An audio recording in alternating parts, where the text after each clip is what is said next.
So now we're, oh God, regex. Oh no, this is my arch nemesis. Oh no, no, no.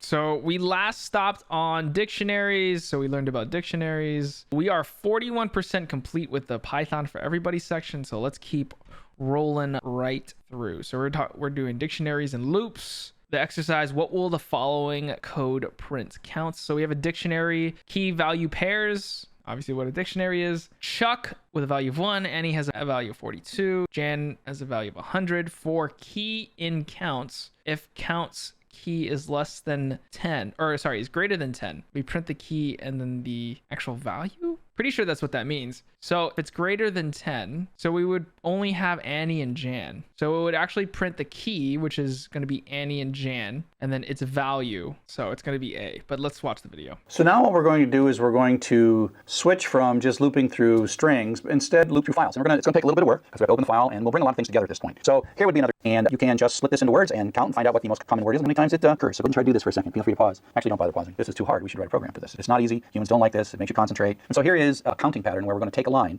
and then later we'll read this in a file. And so this is just an adaptation improvement of the previous thing. So we're going to start with an empty dictionary. We're going to ask for a line of text and read it in. And then we're going to use split. So remember the list of words? Well, what we're going to get here is a list of words. We'll print out and we'll run this counting. This is a little loop. For every word in whatever this was, we're going to do this idiom of either adding a new entry or adding one to an existing entry and then printing that out. So let's take a look at what we get there. So if we run this, we can give it some text, and I've got this will be all one line, and then it splits it into words, and you see that these words here are split, split, split. I mean, that's strings and splits. Remember strings and lists and split. And so now the counting is going to go through this list. The clown ran after the, and it's going to build a histogram. The clown, one clown, the up, these things are going to go up, right? That's this histogram. And then when it's all said and done, we end up with the histogram. And so counts is the dictionary that ends up with a histogram, and we can side by inspection see, oh, the is the most common word, and there are 7 of those, right? So if we sort of take a look at this, when we start out, we make a dictionary, we read in a line of text, the text goes in, and then we split that, and we print the words out, so these are the words, right? And we have a for loop that's going to loop through all those things, and then produce a dictionary. And when we print the dictionary out, that's what we're going to get, and the is 7, okay? So that's one line of text. That's how you walk across the words in a line of text after you split the line into separate words. So now we're going to look at ways that you can loop through dictionaries. We just produced a loop that can build a dictionary, but now we're going to look at a dictionary. And so we'll start with a very simple example, and then we'll work to a slightly more complex example. So here's a dictionary, just a constant. Chuck is 1, Fred's 42, and Jan's 100. And so we're going to use a definite loop with the for key and counts. Now it doesn't have to be key, but key is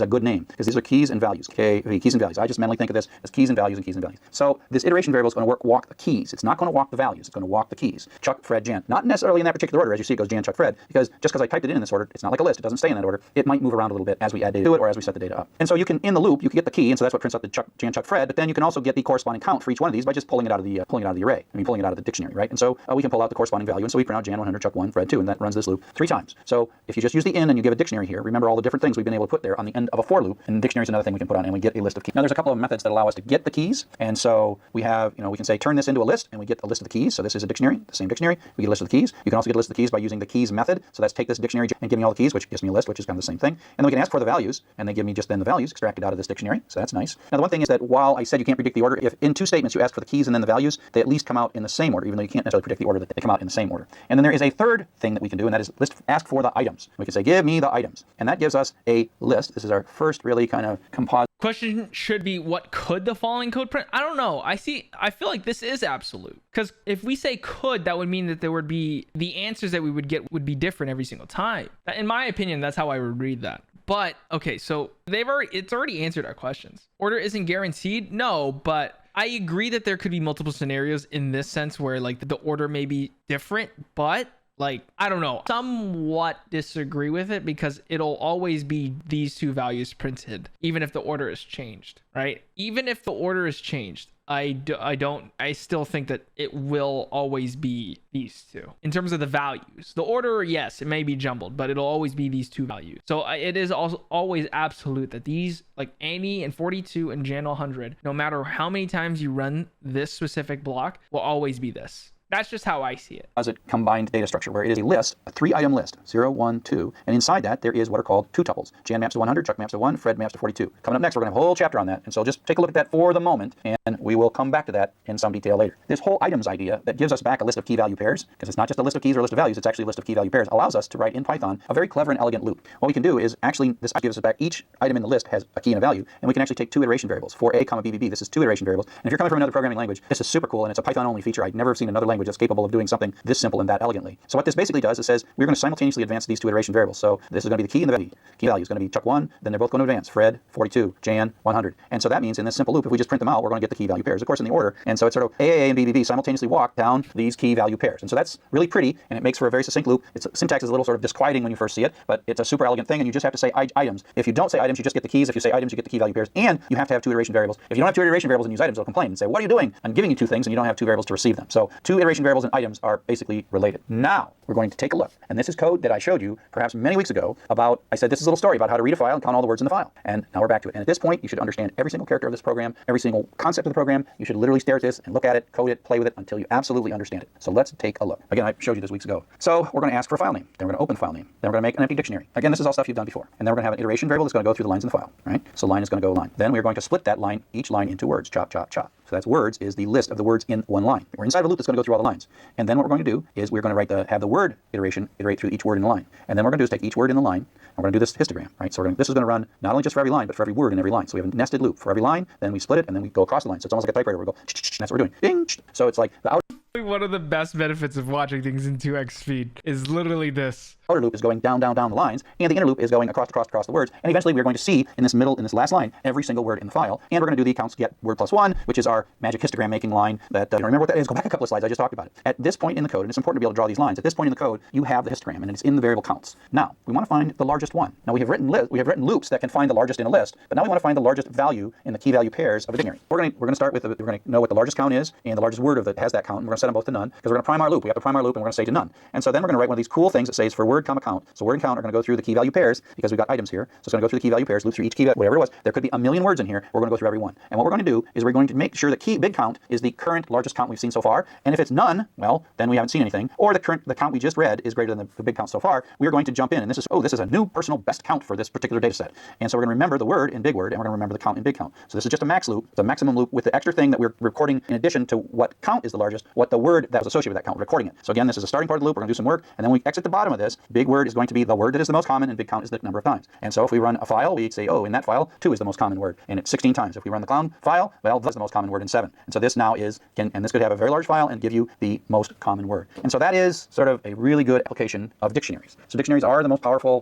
the most powerful collection we've seen so far. It is good to see both lists of dictionaries to understand. Okay, so dictionaries, did them, key value pairs, key Chuck, Annie, Jan, value 142, and we said that the answer here is A. Check my answer. Very good. All right, let's keep moving. So this is where we get into tuples. So now we're not talking about whatever the Wikipedia answer was of tuples and thruples. We're getting into tuples in Python. Hello and welcome to chapter 10. Now we're going to talk about our third kind of collection called tuples. But tuples are really a lot like lists. Oh, before we get into this, what will the following code print? So we have variable D, which is a dictionary. We add E in the dictionary of Quincy with a value of 1, Bo with a value of 5, Chris with a value of 9, A and I, so key and item, I guess, in D.items prints K and I. So what do we think it's going to print? Oh, I is an index. So maybe it's this, but that wouldn't make sense. It would more be this. If I'm reading I as index, we would say C because that's their corresponding values. I think it's a trick. It's potentially a trick, but we have to remember also, I guess D.items also does just separate each of these into their own individual item. And so it would just contain the key and the value. So let's stick with C, see what the video has to offer. We stopped at him saying tuples are like lists.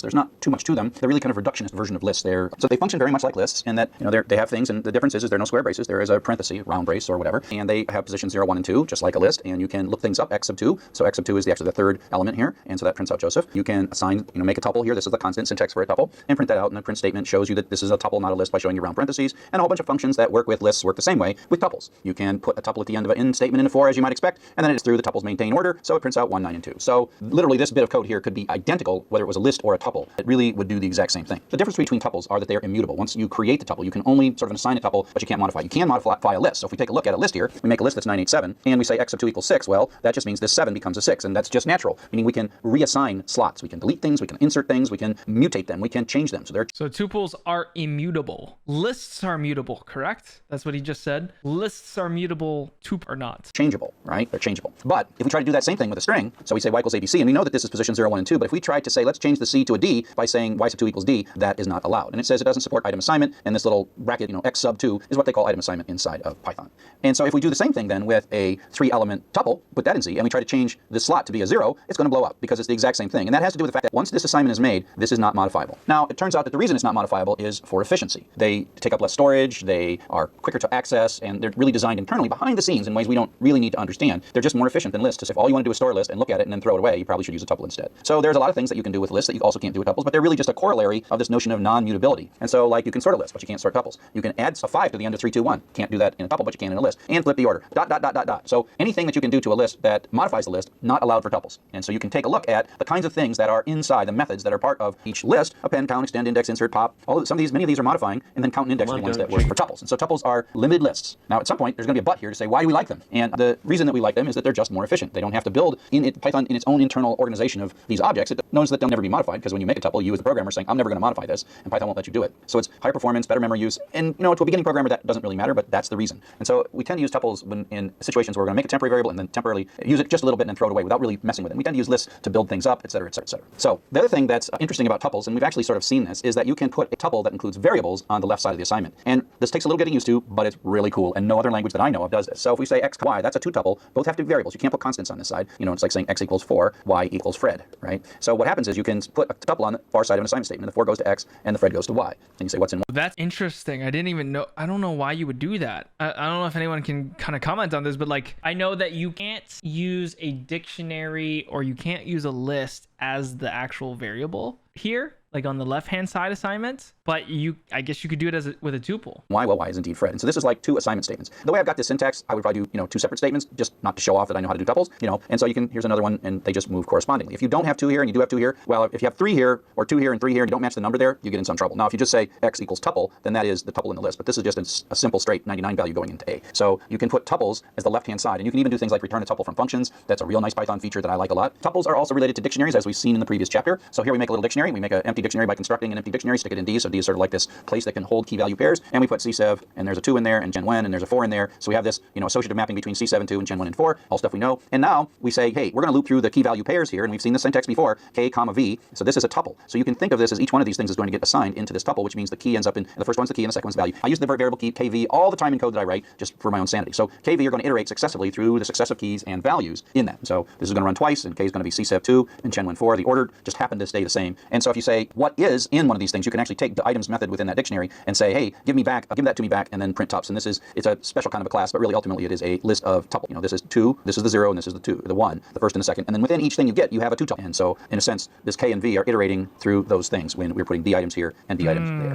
One nice thing about tuples is that they're comparable in the same way that strings are comparable, meaning that they're compared from left to right, with the leftmost or 0 tuple being the most significant. And it doesn't compare any further than it has to if it's asking less than. So if it's looking at, say, this first tuple, it starts at the left and says, okay, ask the question, tell me true or false. Is 0 less than 5? The answer is true. And so the answer to this overall expression is true, and it doesn't even compare those 2 numbers, or those second and third number. They don't compare them. If, on the other hand, we're asking is this less than that, it only looks at the first one and asks if it can answer the question. The answer is, well, they're both 0, and so I can't answer the question, so I have to go to the second one, second pair, and 1 is less than 3, and so that means this is true. And it does not check this, even though 20 million is bigger than 4. It doesn't matter, because these are the numbers that cause the true to happen. And the same is true if you do this with strings. Again, we start the first one, so Jones, Sally, well, that's the same, so we don't know the answer yet. And so Sally, Sam, well, okay, S, so they're the same. A, they're the same. Oh, L and M. L is less than M, so the actual letter that makes the difference here, the L and the M, and leads to us being true. And so it goes left to right, but then even when it's doing strings, it's going left to right. That's just how string comparison works. And if we say, is Jones Sally greater than Adam Sam? Well, we check the first one, and we check the J and the A. Well, J is greater than A, and so we don't have to look at anything else. We don't have to look at more of these characters. We don't have to look at the second thing in the tuple. We have to look at that is enough to be true. So it only scans until it has a definitive answer. It doesn't scan any further. So now what we're going to do is use this comparable capability to sort these lists of tuples, and then bring this all back and connect it more to dictionaries. Okay, so a lot of interesting thing with tuples. So we think this is C, right? So for key and I and d.items, we print K and I. We think it's going to be the key and the value instead of I being usually what we would see as index. So it's not going to be what I thought was going to be B. We think it's going to be C. So let's give that a shot. And then it was C. Very good. So we were printing the key and the value there. Okay, now we're going through comparing and sorting tuples, which does the same thing as the following code. So we're creating a list here. For key, val, and counts.items, new tup. Okay, so this is our tuple here. List.append new tup. Whoa. List equals sorted list reverse equals true print list. Bruh, what? Keys, we want item and reverse is true. Interesting. So you think it's A? Do a value and key for key value and counts.items. Okay, well, let's list A first and see if we can't come up with anything through the video. So now we can take advantage of the notion of comparing tuples and use sorting. And so what we're going to produce is a list of tuples, and then we're going to sort them, right? And so we can get a list of tuples from a dictionary, and then we can sort that list of tuples, and then we can end up sorting dictionary items by taking this two-step process. Convert dictionary to a list, sort the list, and then we can have sorted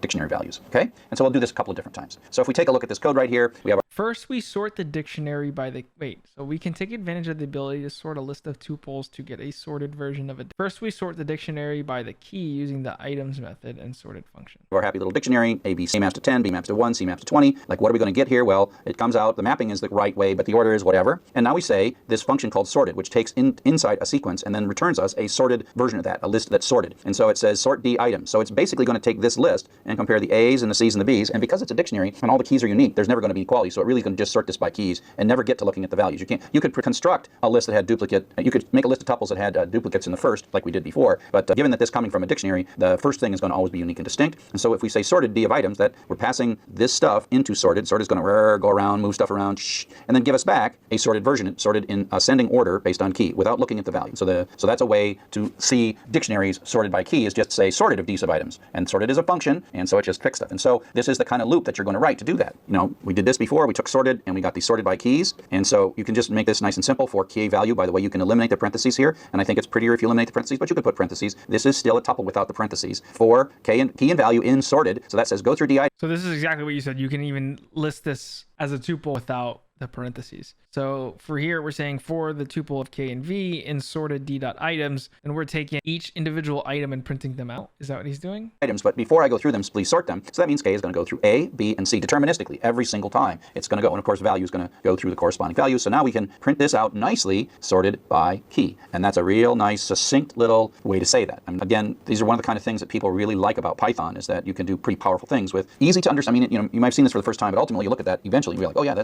I see exactly what that's doing. Easy, not hard at all. So, but let's say we're looking for the most common word, which we have been for weeks and weeks now. And so we want to sort by values, not key. So this is an example of where we're going to construct a data structure. We're going to imagine a data structure, and then we're going to write code to construct the data structure, and then that's going to make our problem easy. So this is an example of using cleverly constructed data structures to do this. And the data structure that we're going to create is a list of tuples where the value is first and the key is second. So you can just with items get key value. I want value key. So let's take a look at this code. While we go through this, can anyone explain why we would want value first and then key second? Take your time and get it right. So KV goes in C items. Well, that is unsorted and going to go through whatever A, B, and C in whatever order. And we're going to make a new list. So this is a data structure that we're creating temporarily. And what we're going to do is this is a list, and we're going to append to that list a tuple. So this is going to be a list of tuples. Except we're not going to append them in key value order. We're going to flip them and append the first part of the tuple is going to be the value, and the second part is going to be the key. So we end up with this. This is sort of our temporary data structure that we have constructed to make our job really easy. So this ends up being 10A, 22C, 1B. And we just kind of flipped them. We took this order and then we flipped them around. And so now we have this nice little list sitting in memory in a variable.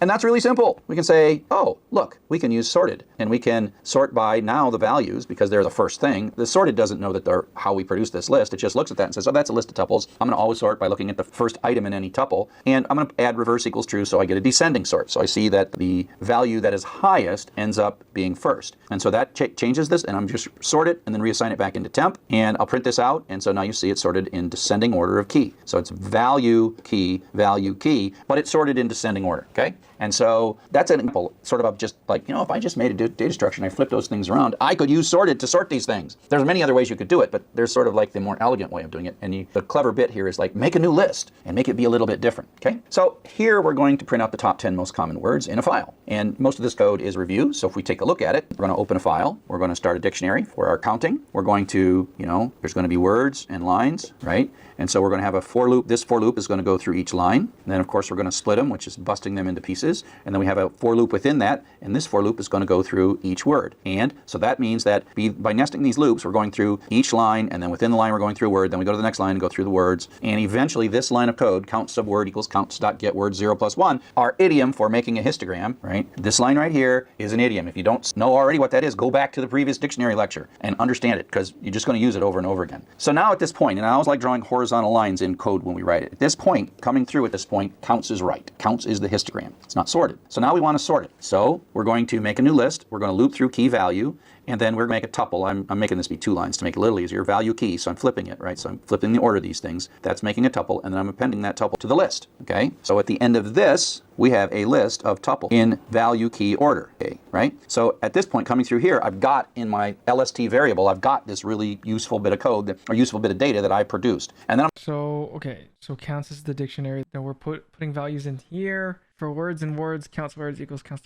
And then in the list, new temporary list, we're appending the new tuples of value and key. We're flipping them in counts.items, separating each word and its index. We plus on this. Okay. I'm like, oh, now it's ready to be sorted. Poof, sort. So take list, sort it back, and sort it in descending order, and then stick that back in list. Now. So reverse is a parameter. Is that an argument that's able to be passed specifically for the sorted function? We want to print it out, but we don't want to print it out. We don't. So we got a nice sorted list coming down here. We don't want to print it out in value key because that's what it is. It's in parentheses VK order, but it's sorted. And we know that the highest value is here on down. And so we're going to say, we're going to run through, and now we're going to go through this new list, only the first 10, start at the beginning up to but not including number 10, which is the first 10, for value key in, and so value is good. So this is the iteration variable that's going to go through each of these things on and down, and then we're just going to print it out flipping it. So we re-flip it, flip, flip. We print out key value, and it's going to work. Okay, so that is one way of doing this, and this slide right here you absolutely do not need to figure out. But some of you will look at this slide and you're like, why didn't you show us that in the beginning? And others of you will be like, no, keep telling me this stuff here. So I don't know exactly the term for this, but this is a very procedural. This is a classic algorithms and data structures approach to solving this problem.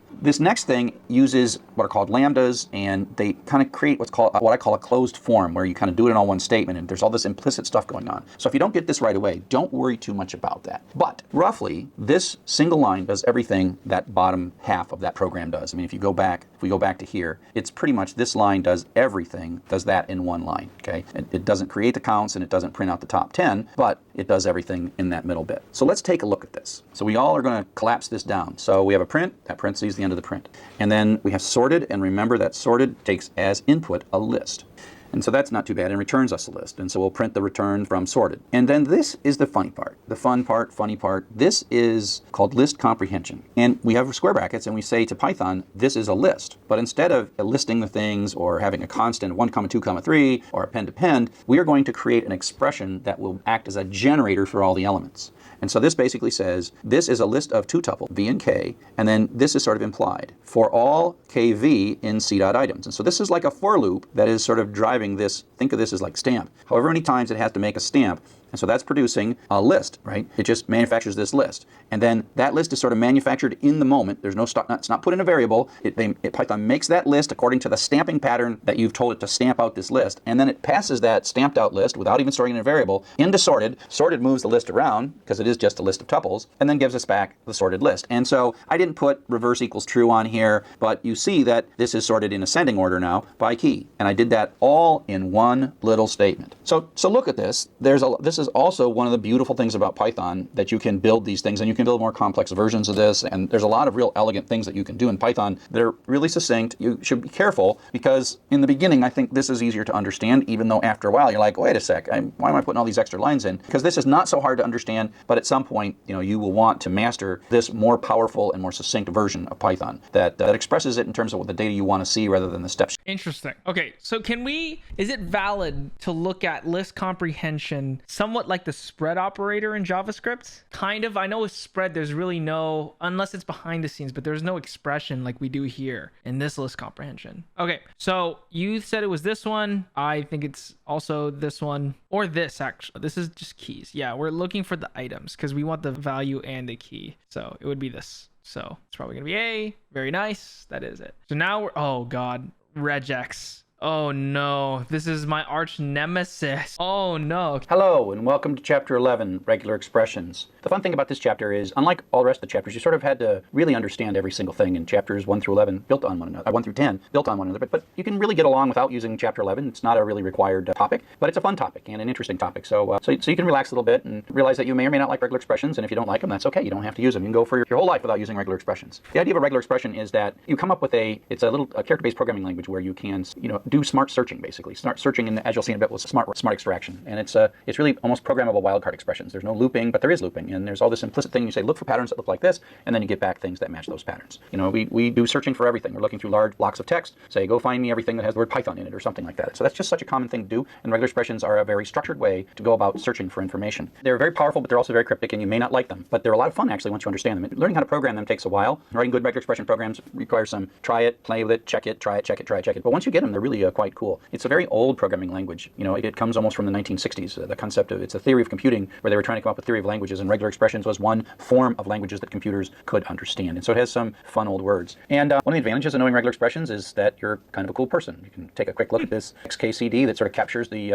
devil may care awesome power that regular expressions do. And while we're at it, you know, while we're talking about awesome, I do want to take this moment and show you my awesome tattoos. And so you may not know this, but I got a couple tattoos here. Here's the first tattoo. This is where I got my PhD, and this is my University of Michigan faculty member position. I got a PhD in engineering, and I teach in a school of information and library science. And then I have this other tattoo, and this tattoo is what I call the Ring of Compliance. I work on learning management systems and educational technology and standards, and there's this standard called Learning Tools Interoperability, which if you're using this course and doing the autograder, it uses Learning Tools Interoperability to integrate into whatever learning management system you happen to be using. And one of those learning management systems is the open source learning management system that I helped write called Sakai, and these are the rest of the major vendors. And the idea of that tattoo was that I would put the tattoo of every vendor that would comply with Learning Tools Interoperability. So you'll notice Coursera. I helped Coursera put Learning Tools Interoperability in, and so the autograders integrate into Coursera or Blackboard or Canvas or Sakai or Moodle or half a dozen other things. So it's just like a cool techno, just like regular expressions. So I've got a URL here for regular expression quick guide. You might want to print this out so you can look at it even while you're watching this lecture, because it's a little programming language, except that it's character-based. Quick guide. Okay, well, the one that we want is one of these two. Matches white space, matches any non-white space, which matches only a white space character. So it'd be the lowercase s one. Based, not line-based and not keyword-based. It has certain active characters that the character means something versus the character represents the character itself. And so the regular expressions is not part of the base Python, but it's distributed with Python. So you have to put an import at the top to say that's really saying pull in the regular expression library. And there is a couple of functions inside that.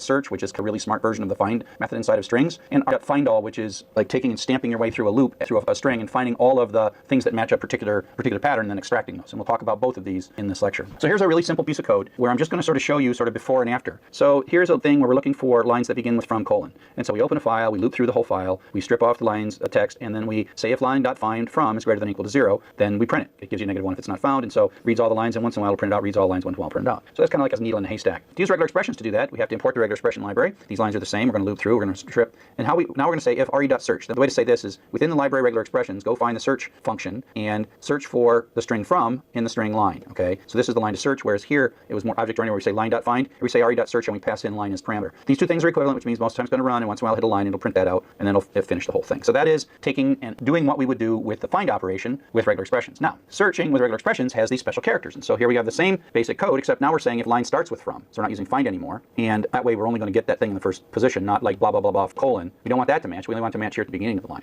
and so that's what we use line starts with. So it's going to do the same thing and find lines that have the prefix and print those out and then be done. Now in regular expression search, we don't in a sense change the method. We have a certain number of things we can do with strings based on what they built in, but in regular expression we actually can turn this first parameter into code. And so what's happening here is the caret. If you go back to the little cheat sheet, caret means this is the beginning of line. It's a virtual character that matches the beginning of line. It's like from that starts at the beginning. So from at the beginning does match, and from in the middle does not match by putting that little caret there. Same thing, line is what we're searching, and then from is what we're caret from. Line from at the beginning is what we're looking for. And so again, it does the exact same thing. Only prints lines that have from colon as the first character in the line. So the difference is we look for a method, and the other one is we program the regular expression. So you're going to run out of methods in the string class long before we run out of things that we can do with regular expressions. And so a couple other special characters that caret matches the beginning of the line. So caret matches the beginning of the line. As capital X matches itself.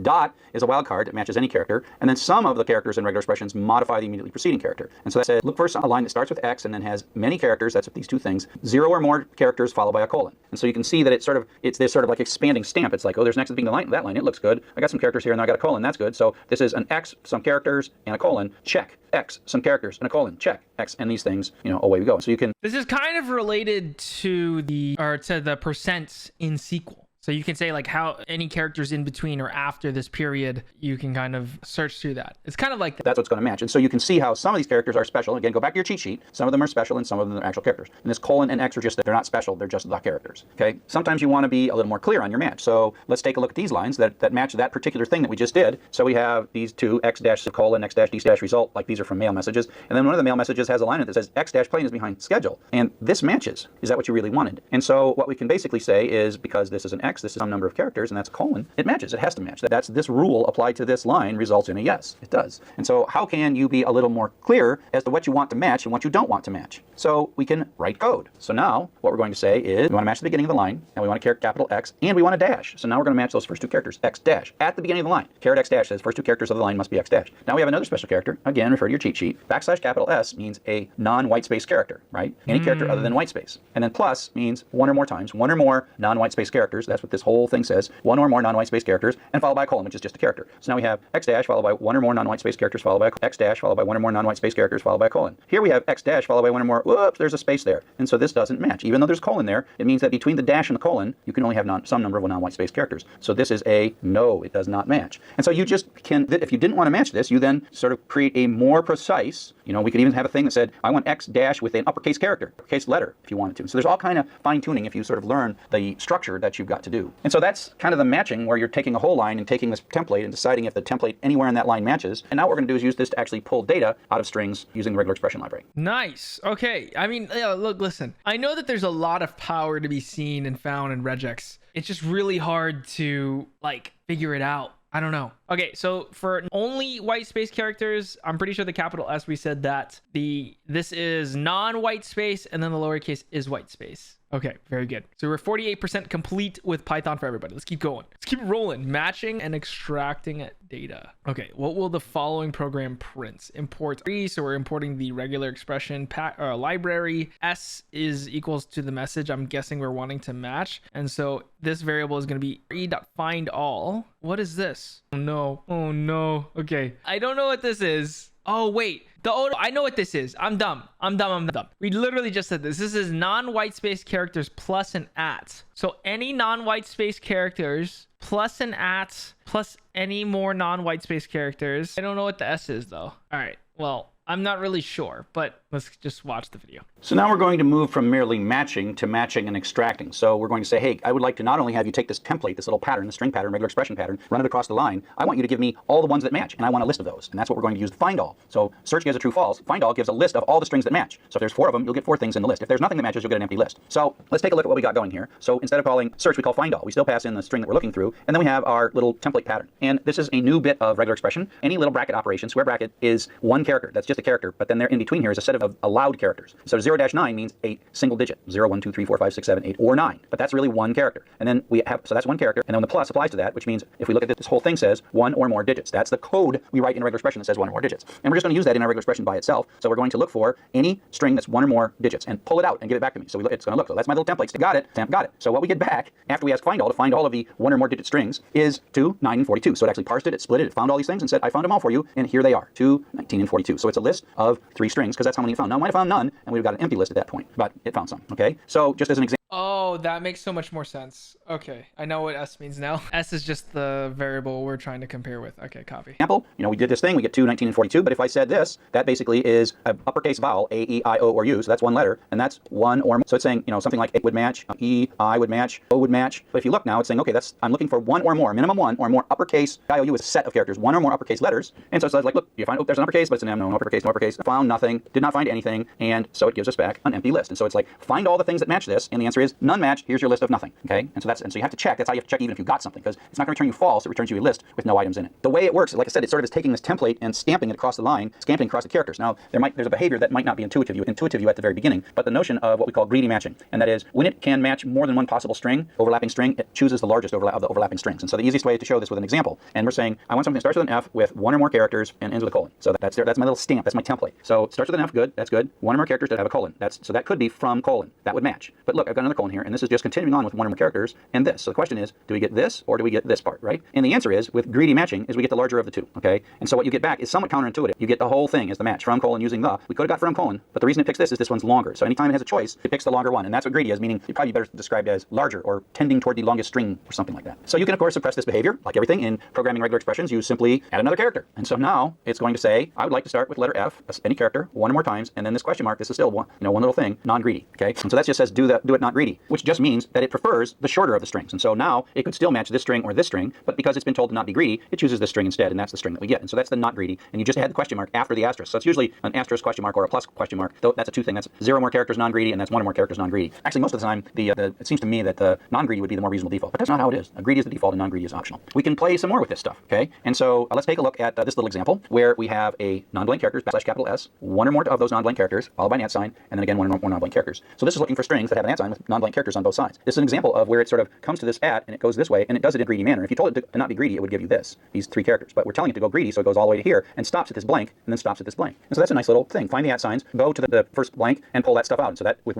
Okay, so we find all, and inside of this is pretty similar. So he's saying that at least 1 non-space character. So at least 1 non-space plus an @ sign, and then more non-white space characters after the @ sign. So we're finding all the strings that match that, and then we get the full email, it looks like, after. One little match, you pulled this thing out. Now, of course, we've done that before with other techniques. So that's just another way to pull stuff out. Now, if we get this whole thing, but what if that's not exactly what we wanted? We can give it a matching string that's different than the extracting string by adding parentheses. And so here's another example where we basically say, this is our string. We want to match from at the beginning, followed by a space, followed by, ignore the parentheses for the minute, 1 or more non-blank characters, followed by an @ sign, followed by 1 or more non-blank characters. So this is also going to, if there's no from, it's not going to be looking for that, right? So it demands the from is here. So it matches that, and the space is demanded as well. And then it says, oh, non-blank characters, great. I got an @ sign, great. Non-blank characters, oops, stop there. And so this is what's going to match. Now the key is we don't actually want that back in our extraction. What we really want back in our extraction is this part right here. So what we do is we put parentheses in. Parentheses are code in the regular expression world. Parentheses say start your extraction and end your extraction. And so when you do this with a parenthesis, when you do it, without a parenthesis, you get the whole from, right? Without a parenthesis, oh wait, no, okay, that doesn't have the from in it. So, but if you do that with a parenthesis,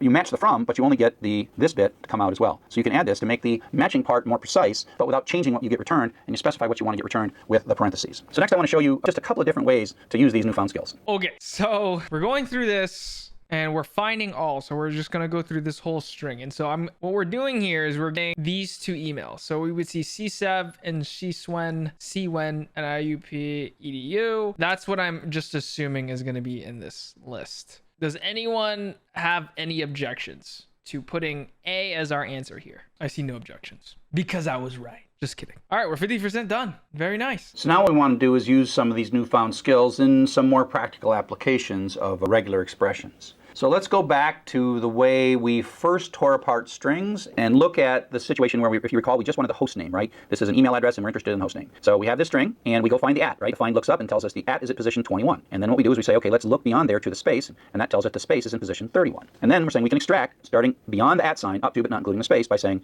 @pose +1 : space position. And when we get that, now we have to have a thing that decides to only look at this on from lines, but then it can print out the host that is extracting of this information. So that was one way that we did that, right? One way we did it. The next way we did this was the double split pattern, right? So we said, okay, let's take this line, let's break it into words based on spaces. That's what words is. So that's 0, 1, 2, 3, 4, 5, 6. And then we know that the email address on lines that start with from space is the second one. So we pull out email address, which pulls this bit out into email. And then we're going to split that again based on the @ sign. So we're going to split this part again based on the @ sign. So it splits right there. And then this becomes the 0 and 1 in pieces. And then pieces sub 1 is that host. And if we print that out, we get the host. So that's the double split pattern. The nice thing about that is you don't have to keep track. The little +1 is kind of annoying to use the space position. The previous one, that's just hard to remember. It's just, I've written this code way too many times in my career, and I've made mistakes, and I have to debug it every single time. And I print all these numbers out. I'm like, did I get it right? Oh, I did it in Python. I did it in Java. I did it in C. It's like I did it differently. So this is a lot cleaner. I mean, I can write this every time, and I know it's going to work every time. I barely even need to test this code because it's so obvious. So double split is another way of extracting stuff. But if we look at this thing with the regular expression, we can say, oh, okay, let's use a regular expression to do this. I definitely don't look at this and be like, oh, okay. Like that's definitely not what I look at it as, but we'll get there at one point, potentially in my career. So we'll start looking through the string. We'll start by saying, hey, let's look until we find an @ sign. Then let's start extracting with the parentheses. And then once we have found the @ sign, let's look for non-blank characters. This is a set of characters. This caret as the first one means not a blank. So that's another way to do non-blank. Not a set of characters which are everything but blank. That's what this little bit is saying. Star means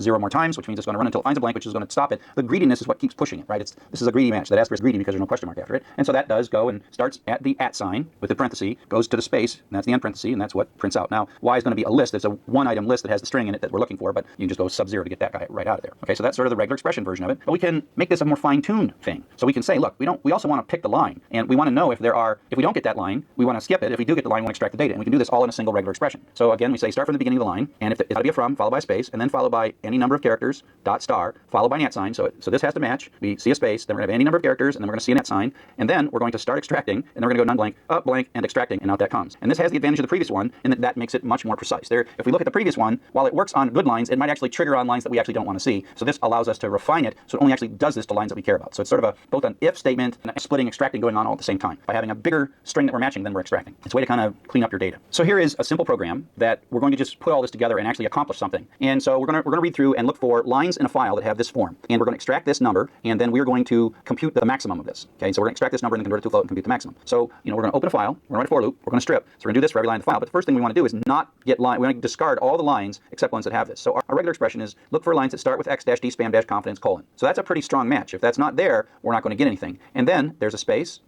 and then start extracting, and then go as long one or more digits and dots. That's a single character, and that's one or more, and then stop extracting. So that says start extracting, greedy, stop extracting. And so that's what we're going to get. Now, if the line doesn't have this, and it's missing in some way, whether it's this prefix or this number, if the number's missing, it's going to fail too. We're going to get back a list, an empty list. So the first thing you have to do is check to see if you actually got a match. So you say if the number of items in the list, len of stuff, is not equal to 1, continue. And so this is the skip all the lines that don't match, skip. So there could be thousands of lines that don't match. But then when this match hits, it's going to come down and fall through, right? So that most of the lines will skip up, but then when we actually get one, and we know instantly that we've got one, and stuff sub 0, because that's what we extracted, is this number. And we can take the floating point of it, and we append it to our list. We made a list to store them. That runs, the list grows, and then we just say what was the largest one. And so you can run this and see that. We have an escape character, and the whole idea is sometimes all these little special characters that make a lot of sense to us, we actually want to search for it. So what if we want to search for a $sign? Well, we just prefix it with a backslash, and that just means this is a real $sign. So $$ is a real $sign. So this says I would like a $sign followed by one or more digits or dots. And so that's going to match a $sign followed by one or more digits. Dots are okay. This is a set, remember. 0-9 or dot, that's a set of the list of legit characters. This is a range of characters. That's a shortcut to how to make the set. You could make it be 0, 1, 2, 3, 4, 5, 7, 8, 9 dot, or 0-9, and it assumes that. And that's one or more. So then it stops because this is a space. It's greedy matching. Then it pulls this out. So that's kind of why greedy has to be the default, because otherwise if it wasn't doing greedy matching, oops, come back. If it wasn't doing greedy matching, it would stop here, because it would find a $sign. Non-greedy would find a $sign and one character, and that would give us $1. Oh, I see. Okay. So, in summary, regular expressions are a cryptic but powerful language. Okay, so what we'll search for a $sign in a regular expression. So we want to look for this because we're escaping this character. Bam! I'm a regex expert now. That's a great place to stop for today. Next section, we're going to be going through networking. We've done all the regex stuff, and we're going to be moving into networking with Python, but we're not going to do that today. We're going to save that for another time. Okay, so that's going to do it for today. Thank you guys so much for watching and tuning in.